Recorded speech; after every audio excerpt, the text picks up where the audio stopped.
আগামী রোববার দিন আমরা সারা বাংলাদেশ থেকে শহীদ পরিবার আসবে, আহত পরিবার আসবে, ছাত্র জনতা আসবে, আমরা সচিবালয় এবং প্রয়োজনে যমুনা ঘেরাও করবো ইনশাআল্লাহ। এবং যেই দুইজন বিচারপতি জামিন দিয়েছে আগামী বৃহস্পতিবারের মধ্যে তাদেরকে বহিষ্কার করতে হবে। ওই দুজন বিচারপতিকে 21 নম্বর কোর্টের হাইকোর্টের 21 নম্বর বেঞ্চের দুজন বিচারপতিকে বহিষ্কার করতে হবে। এবং কি আজকে যেই পুলিশ বাহিনী শহীদ পরিবারের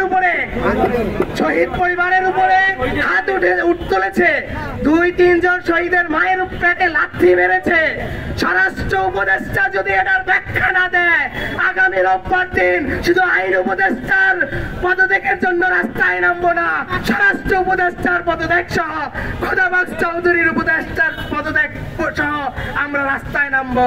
সারা বাংলাদেশের